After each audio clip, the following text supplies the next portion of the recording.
चलिएगा, अगर ये किसी को एक बार मैं रिपीट कर दूं, यहां पर देखिए मैंने कहा था इन न्यूक्लियर रिएक्शन ऐसे किया जाता है, एक पेरेंटल न्यूक्लियस होता है, उसमें से कोई पार्टिकल निकल जाता है तो जो बचता है इसे डॉटर न्यूक्लियस कहते हैं, और कुछ एनर्जी रिलीज होती है। ऐसी इक्वेशन में अगर आपसे कहें कि find out value of Q, इसका मतलब एनर्जी रिलीज यानी जो एनर्जी क्यू की वैल्यू बतानी है। इसका कंसेप्ट क्या हुआ, Q इज इक्वल टू आ जाएगा मास डिफेक्ट इंटू सी स्क्वायर, हम जूल में निकाल रहे हैं इसलिए सी स्क्वायर वाला फॉर्मूला यूज कर रहे हैं, और ये डेल्टा एम क्या होता है, mass of left hand side minus mass of right hand side के जो ये पार्टिकल्स हैं, और इसको करके सी स्क्वायर से मल्टीप्लाई करके जूल में लाएंगे। अगर इनके मास एएमयू में या यूनिफाइड एटॉमिक मास यूनिट में होंगे तो यहां पर इंटू 931.5 करके डायरेक्ट एमईवी में आंसर आ जाएगा। ये हमने यहां बात बताया। अब इसे हटा दें।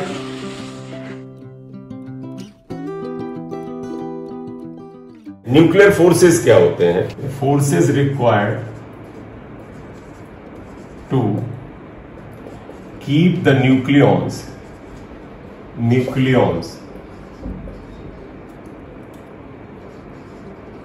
मतलब प्रोटॉन्स प्लस न्यूट्रॉन्स बाउंड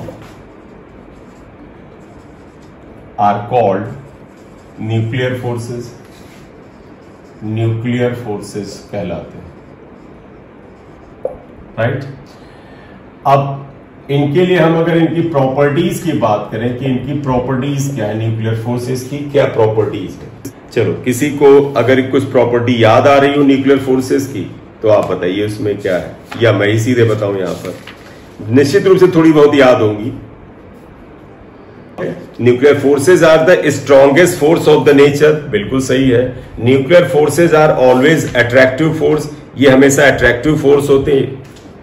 हाँ, वेरी शॉर्ट रेंज, बहुत बढ़िया बढ़िया बढ़िया तुम बातें बता रहे हो। तो ये क्या आएगा, न्यूक्लियर फोर्सेस क्या होते हैं ये बेटा, ये स्ट्रॉन्ग, हाँ एक एक बेटा, इतनी तेज ना करो बेटा, थोड़ा थोड़ा धीरे धीरे खाने दो। स्ट्रॉन्गेस्ट फोर्स इन नेचर, हमारी प्रकृति के सबसे स्ट्रॉन्गेस्ट फोर्स होते हैं। दूसरा तुमने क्या बताया, they are always attractive force, ये रिपल्सिव नहीं होते हैं, मतलब दे आर अट्रैक्टिव फोर्स।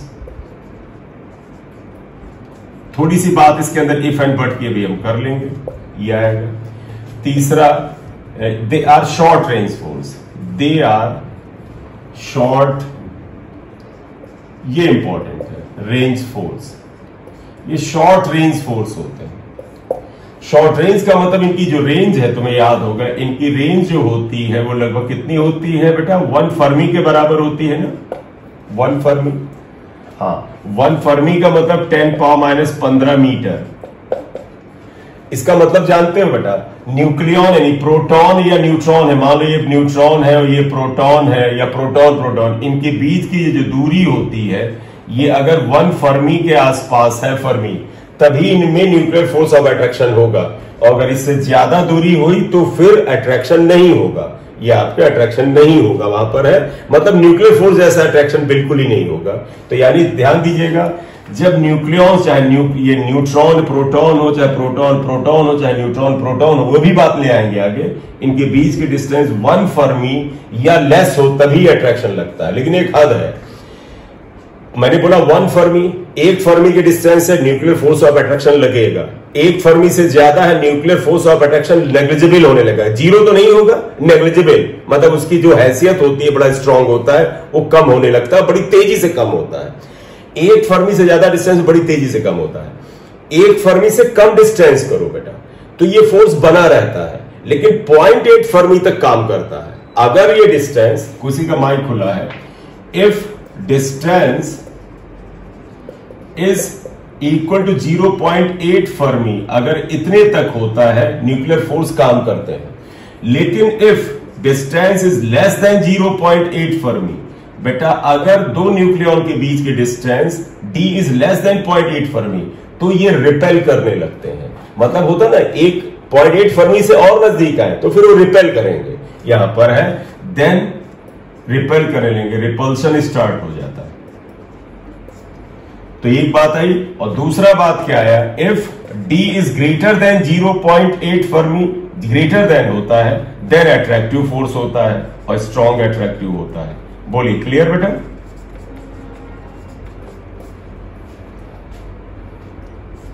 ये आया।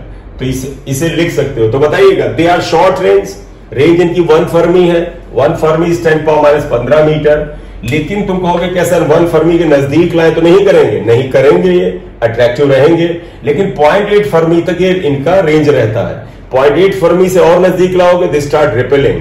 0.8 फर्मी से अगर ज्यादा रखोगे अट्रैक्ट करेंगे, 1 फर्मी से ज्यादा रखोगे तो इनमें अट्रैक्शन नेग्लिजिबल होने लगेगा। अगर इनके बीच की डिस्टेंस 10 फर्मी हो जाती है या उससे ज्यादा तो इनके बीच का फोर्स 0 ही हो जाता है। 10 फर्मी मतलब 10⁻15 के बजाय 10⁻14 हो गया।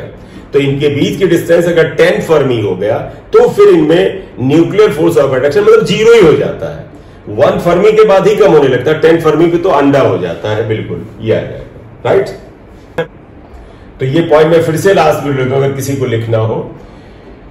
शॉर्ट रेंज है, अगर इनके बीच की दूरी यानी 2 प्रोटॉन या 2 न्यूट्रॉन या 1 प्रोटॉन न्यूट्रॉन के बीच की दूरी 1 फर्मी या उससे कम है, ये न्यूक्लियर फोर्स ऑफ अट्रैक्शन काम करेगा।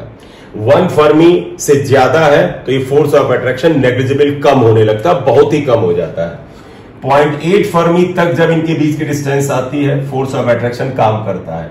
0.8 फर्मी से कम होती है इनमें रिपल्शन शुरू हो जाता है। 0.8 फर्मी से ज्यादा होती है अट्रैक्शन रहता है।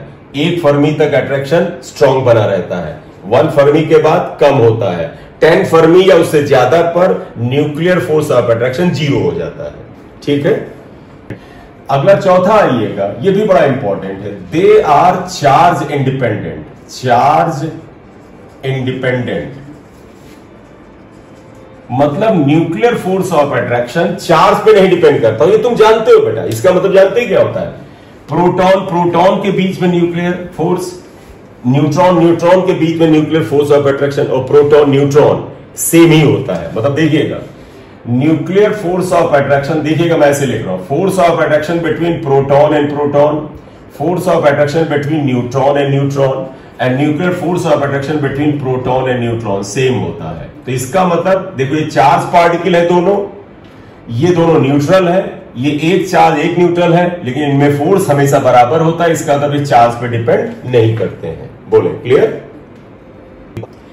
लेकिन अगर कभी भी तुम्हारे क्वेश्चन जो आए और उसमें ये ऑप्शन मौजूद ही ना हो, तुम्हें लगे कि सर ये उन्होंने ऑप्शन में दिया ही नहीं है, तो एक बात समझिएगा, एक्चुअल में न्यूट्रॉन न्यूट्रॉन में न्यूक्लियर फोर्स ऑफ अट्रैक्शन ही लगेगा, क्योंकि न्यूट्रॉन और न्यूट्रॉन कभी भी एक दूसरे को अट्रैक्ट या रिपेल नहीं करते हैं। मैं कूलम फोर्स की बात कर रहा हूं। तो चार्ज की वजह से जो फोर्स ऑफ अट्रैक्शन रिपल्सन होता है वो न्यूट्रॉन में नहीं होगा। प्रोटॉन चार्ज पार्टिकल है, न्यूट्रॉन अनचार्ज है, इनमें भी नहीं होगा। तो coulomb force of attraction and repulsion इनमें नहीं होगा, इनमें नहीं होगा। लेकिन प्रोटॉन प्रोटॉन में कूलम्बियन फोर्स ऑफ रिपल्सन होता है। तो कभी कभी ये आंसर में ये बड़ा बारीक जाते हैं, जो कि न्यूक्लियर फोर्स के सामने आपको सभी को पता है कि magnetic force, electrostatic force, gravitational force की कोई औकात नहीं होती है, बहुत ही हल्के होते हैं। लेकिन फिर भी अगर ये ऑप्शन मौजूद ही ना हो तुम्हारे में, तो बताइएगा ये दोनों तो बराबर होंगे, क्योंकि इनमें रिपल्शन किसी तरह का या अट्रैक्शन इनके कूलम्बियन फोर्स से नहीं है, लेकिन इनमें है। तो अगर हम if we consider electrostatic force, और वो हो सकता है क्वेश्चन में बोले ही ना, सारे ऑप्शन में दे दें 10, तब बताइएगा बेटा। देखो, force between neutron neutron, force between proton neutron same होगा, लेकिन इनमें रिपल्शन लगने लगेगा। बताइएगा, प्रोटॉन प्रोटॉन न्यूक्लियर फोर्स से अट्रैक्ट कर रहे हैं, लेकिन इलेक्ट्रोस्टैटिक फोर्स से थोड़ा रिपेल करेंगे, तो वास्तव में इनका न्यूक्लियर फोर्स थोड़ा सा कम हो जाएगा प्रोटॉन प्रोटॉन। तो ऑप्शन में अगर ये एक ऑप्शन दे दें तो फिर ये हो ही ना, तो इसे लिखना। हाँ, दोनों हो तो भी यही लिखा जाएगा, क्योंकि ये बहुत ही माइन्यूटली लिखा गया। तो ये ऑप्शन हो करेक्ट है, ये ऑप्शन हो करेक्ट है, ये दोनों मौजूद हो तो ये मोर करेक्ट है। क्लियर?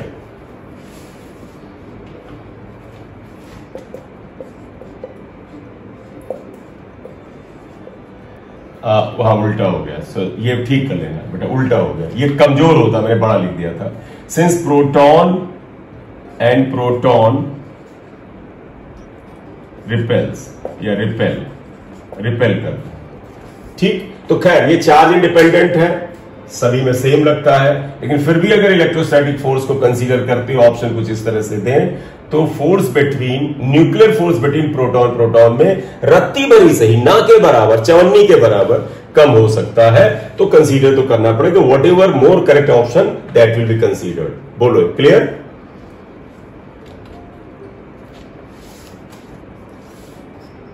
ठीक है, तो ये चार्ज इंडिपेंडेंट आ गए थे, और इसके बाद और इसकी कोई प्रॉपर्टी अगर आपके मन में आ रही हो तो पता है बेटा, सुनिएगा मैं बोल रहा हूं, ये नॉन सेंट्रल फोर्सेज हैं। तुम्हें याद होगा इलेक्ट्रोस्टैटिक फोर्स सेंट्रल फोर्स थे, ग्रेविटेशनल फोर्स सेंट्रल फोर्स थे, और जो कंजर्वेटिव फोर्स होते थे वो सेंट्रल फोर्स में आ जाते थे, जैसे gravitational force, electrostatic force, elastic forces. ये नॉन सेंट्रल है, ये नॉन कंजर्वेटिव भी है। तो आगे क्या लिखोगे?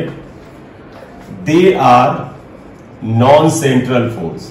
ये सेंट्रल फोर्स नहीं है, आप जानते थे ना ये सेंट्रल फोर्स क्या होता है। 6 they are non conservative force. Non conservative, ये कंजर्वेटिव नहीं है फोर्स, ये वो भी नहीं है। बोले, तुमने देखा होगा कूलम फोर्स, ग्रेविटेशनल फोर्स का फार्मूला आ रहा था ना, Q1 Q2 upon r square, M1 M2 upon r square, inverse square law कहते हैं। ये इनवर्स स्क्वायर लॉ को नहीं, इनका बेटा 1 अपॉन आर स्क्वायर वाला फार्मूला नहीं होता। इनके फार्मूले में जाओगे तो आर की पावर काफी ऊंची होती है, 5 7, मतलब होता है ना 1 upon r power 5, 1 upon r power 7, ऐसे चली जाती है। तो आप क्या लिखोगे? They do not obey, they do not obey inverse square law. Inverse square law यानी 1 अपॉन आर स्क्वायर वाले लॉ को फॉलो नहीं करते। बोले, क्लियर? आएगा ना कि भैया ये कैसे लगते हैं, तो वास्तव में जानते क्या होता है, दो न्यूक्लियॉन के बीच में किसी चीज का आदान प्रदान होता है। बगैर आदान प्रदान के फोर्स कैसे लगेगा? आप लोग ही होते हैं, जैसे किसी दोस्त से आपकी पटती है, किसी अपने फ्रेंड को या गर्लफ्रेंड को या बॉयफ्रेंड को पसंद करते हो, तो कुछ ना कुछ तो आदान प्रदान हो रहा, भावनाओं का ही सही। बगैर एक्सचेंज के कभी भी मोहब्बत नहीं होती है, अट्रैक्शन रिपल्शन नहीं होता है। तो जैसे कहते हैं कि ग्रेविटेशनल फोर्स क्या होता है, तो कहा जाता है याद करो, ग्रेविटेशनल फोर्स में जो मीडिएटेड पार्टिकल क्या होता था, ग्रेविटॉन होता था। वैसे ही कहीं पर फोटॉन होता था। तुम्हें याद होगा कि कहीं पर हिग्स बोसॉन था, कहीं पर बोसॉन था, तो यहां पर मीडिएटेड पार्टिकल होता, मतलब एक्सचेंज फोर्सेज हैं। इनमें आपस में जो मोहब्बत है वो किसी चीज के एक्सचेंज से है। युकावा ने दिया था मीसॉन थ्योरी, कहते हैं ये पाई मीसॉन की वजह से आपस में बंधे रहते हैं। तो ये कहे पे क्या खुश बहुत हो गए, बहुत सारे तुम लोगों ने इमोजी और ये सब भेजे। They are exchange forces, exchange forces. तुम खुद ही बताओ यार, दो प्लैनेट, दो मास पार्टिकल, एक प्लैनेट दूसरा सन, एक दूसरे को क्यों आकर्षित करेंगे? कुछ तो आदान प्रदान हो ही रहा होगा। तो बगैर एक्सचेंज के कहीं मोहब्बत होती नहीं है, वही नेचर का लॉ है। तो दे आर एक्सचेंज फोर्सेज। ये युकावा ने बताया था कि बेटा nuclear forces are due to the exchange of pi mesons. ये पाइमीसॉन्स के एक्सचेंज के वजह से होता है, एक खास तरह का पार्टिकल होता है। तो according to Yukawa, nuclear forces are due to exchange of pi mesons, exchange of a particle called pi meson। पाई मीसॉन के एक्सचेंज से होता है। पाई मीसॉन तीन तरह के होते हैं। पाई मीसॉन्स आर ऑफ 3 टाइप्स, 3 तरह के होते हैं पाई मीसॉन्स। एक होता है पाई प्लस, एक होता है दूसरा पाई माइनस, और तीसरा होता है पाई न्यूट्रल। तो 3 तरह के pi plus, pi minus and pi neutral, 3 तरह के पाई मीसॉन्स होते हैं। पॉजिटिव पाई प्लस का मतलब पॉजिटिव पाई मीसॉन, नेगेटिव पाई मीसॉन, न्यूट्रल पाई मीसॉन। आप लिखना चाहे तो लिख सकते हैं, ठीक है। तो आप देखिएगा ये 3 तरह के पाई मीसॉन है, इसमें 2 पाई मीसॉन जो है ये चार्ज है। देखो एक पॉजिटिव चार्ज, एक नेगेटिव चार्ज, एक न्यूट्रल। देखो ये क्या कहते हैं, प्रोटॉन और न्यूट्रॉन के बीच में, आप समझिएगा, प्रोटॉन और न्यूट्रॉन के बीच में जो फोर्स ऑफ अट्रैक्शन होता है, न्यूक्लियर फोर्स ऑफ अट्रैक्शन होता है, it is due to the exchange of charge pi meson. तो आप इसमें पहला पॉइंट एक और इसे अंदर कर लिखिएगा, nuclear force between proton and neutron is due to exchange of charged pi mesons। Charge pi mesons का मतलब हुआ पाई प्लस या पाई माइनस, इनकी वजह से होता होगा, राइट। कैसे देख लो तो दिख जाएगा। देखो बेटा कैसे, देखो ये प्रोटॉन है, इसकी मोहब्बत चल रही है न्यूट्रॉन के साथ। अब देखो मोहब्बत में बराबरी नहीं है, क्योंकि प्रोटॉन के पास पॉजिटिव चार्ज है, न्यूट्रॉन के पास तो जीरो चार्ज था। चार्ज हम ऊपर दिखा रहे हैं, हालांकि मास नंबर दिखाते हैं, जब कुछ ना चार्ज बात में चार्ज ऊपर दिखा रहा है। इस पे न्यूट्रल चार्ज था, इसके ऊपर क्या था, पॉजिटिव चार्ज था। अब देखो ये जीरो ये पॉजिटिव, मामला सही नहीं है। Left hand side right hand side खानदान जो है दोनों के मैच नहीं कर रहे हैं, तो इधर तुम्हें पाई प्लस लाना पड़ेगा। देखो प्लस प्लस आया, खानदान मैच कर गया, निकाह हो जाएगा, शादी हो जाएगी, ठीक है। अब एंड अगला देखिएगा, तुमको ये तो तुमने कहा कि सर प्रोटॉन और न्यूट्रॉन में हुआ, चलो भाई न्यूट्रॉन पे आ जाते हैं और इसका एक प्रोटॉन से समझौता कराते हैं। तो चलो प्रोटॉन का सिंबल थोड़ा बदल के डैश कर लेते हैं, पी डैश, क्योंकि कहोगे यही है क्या। तो देखो इस न्यूट्रॉन ने दूसरे प्रोटॉन के साथ समझौता किया। न्यूट्रॉन पे चार्ज अंडा, लेकिन इनके ऊपर चार्ज तो था, चलो सिंबल नहीं बदल रहे, ये रख रहा है ये। अब बताओ इधर जीरो और इधर प्लस, खानदान मैच नहीं कर रहा है, कुंडली नहीं मैच कर रही है। वैसे भी हिंदुस्तान में कहते हैं कि 36 गुण मिलने चाहिए, ये 36 क्या, यहाँ पे 1 गुण नहीं मिल रहा है। तो भैया इधर न्यूट्रल है तो इधर न्यूट्रल करना पड़ेगा। न्यूट्रल तभी होगा जब पाई माइनस आए। तो देखो माइनस आया यहां पर, तब इनका मैच हुआ, यहां प्लस आया था, देखो चार्ज पाई मीसॉन से ये बन रहे हैं। बोलिए क्लियर। तो अब एक अंदाजा तो मिल गया होगा कि प्रोटॉन न्यूट्रॉन में अगर इनमें एक्सचेंज होगा, आदान प्रदान होगा, तो चार्ज पाई मीसॉन आएंगे। अब तुम कहोगे ये बेचारे क्या है, क्या ये तो कुछ काम ही नहीं करेंगे क्या, ये ठुल्लेबाजी करेंगे। ये जानते कहां पर आएंगे, जब प्रोटॉन प्रोटॉन में होगा। तो मैं बताया था ये बेटा न्यूक्लियर फोर्स प्रोटॉन प्रोटॉन में भी होगा, न्यूट्रॉन न्यूट्रॉन में भी होगा, राइट। तो अगला लिखो, हाँ बोलो बेटा। क्या चीज, नहीं, दिया लिया कुछ नहीं, आपस में आदान प्रदान हो रहा है भैया। एक्सचेंज का मतलब जानते हो, दोनों आपस में, मतलब ये और ये दोनों मिलकर के एक दूसरे को इसका आदान प्रदान करेंगे। इनके आदान प्रदान से ये होगा, लेकिन किसी भी प्रक्रिया के अंदर सभी कुछ चीजें, law of conservation of charge, law of conservation of mass, ये सब तो वहां फॉलो होगा ना। चलिए बेटा अब एक आया, देखिएगा इसी का सेकंड पार्ट क्या था, क्या लिखा था, nuclear force between proton and neutron. मतलब प्रोटॉन और न्यूट्रॉन के बीच में चार्ज पाई मीसॉन से होता है। प्रोटॉन प्रोटॉन और न्यूट्रॉन न्यूट्रॉन में अनचार्ज पाई मीसॉन से होता है। तो लिखो nuclear force between proton and neutron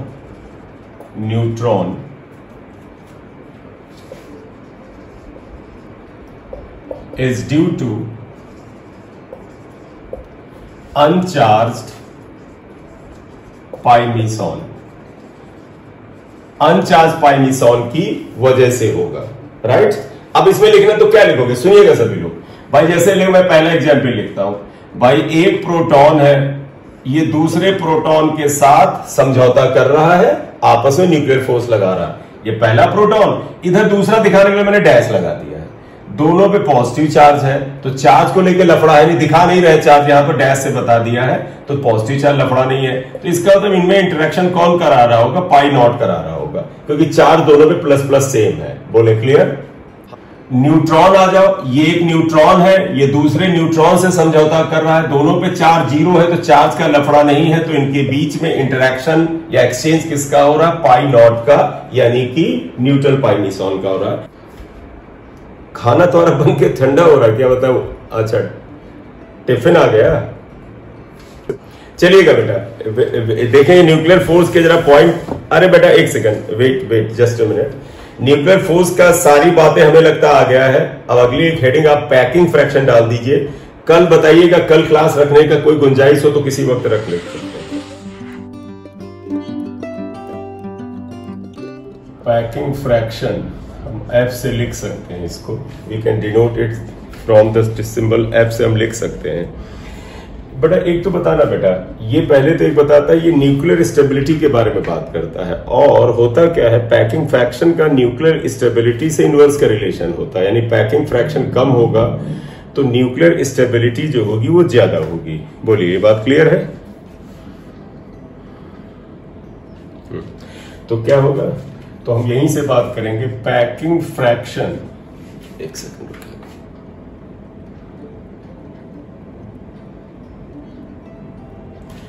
चलिएगा, हम बात करें तो पैकिंग फ्रैक्शन, बेटा माइक बंद कर दो। पैकिंग फ्रैक्शन न्यूक्लियर स्टेबिलिटी की भी बात करता है। और अगर पैकिंग फ्रैक्शन, और जस्ट अभी शुरू हुआ बेटा, स्टार्ट देने दो, कोई लेट आए तो बस ज्वाइन कर लिया करो, इसमें क्वेश्चनिंग मत करो। तो पैकिंग फ्रैक्शन और न्यूक्लियर स्टेबिलिटी में इनवर्स का रिलेशन है। अगर पैकिंग फ्रैक्शन स्मॉलर है तो न्यूक्लियर स्टेबिलिटी ग्रेटर होता है। Packing fraction measures nuclear stability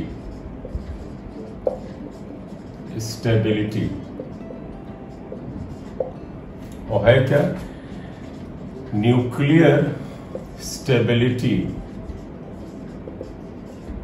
is inversely proportional to packing fraction, right? ये इनवर्सली प्रोपोर्शनल होता है क्या पैकिंग फ्रैक्शन कि अभी जैसे मैथमेटिकल डेफिनेशन किसी बच्चे ने बताई, it is the ratio of mass number,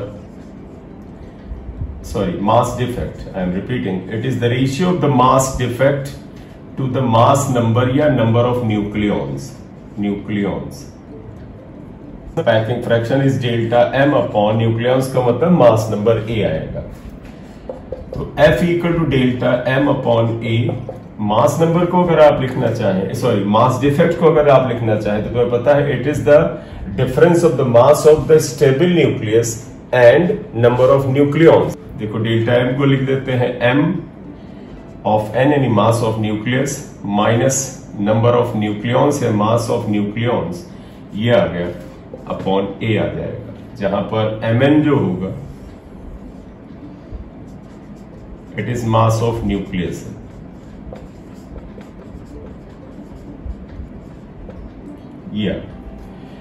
packing fraction देख सकते हो यहां पर माइनस की वैल्यू की वजह से, क्योंकि न्यूक्लियॉन्स का मास थोड़ा ज्यादा होता है इसलिए माइनस भी हो सकता है, कुछ स्थितियों में प्लस भी हो सकता है और कुछ स्थितियों में जीरो भी हो सकता है। Value of F may be positive, negative and zero. ठीक, तो फार्मूले को ध्यान रख सकते हैं, जल्दी से लिख लीजिएगा इसे। अगर आप इसकी बात करें जीरो कहां पर होती है, mass number A equal to 16 के लिए इसकी वैल्यू जीरो होती है। और फिर आपका इसका अगर हम ग्राफ बना लें तो आप पहले एक तो ये डेटा ही लिख लेते हैं जो भी बोला है। For mass number A equal to 16 oxygen के लिए होता है ना, एफ इक्वल टू क्या होता है, जीरो होता है। पैकिंग फ्रैक्शन का और मास नंबर का एक ग्राफ बनाते हैं। तो आप इधर पैकिंग फ्रैक्शन ले लें एफ, इधर आप मास नंबर ले लें ए।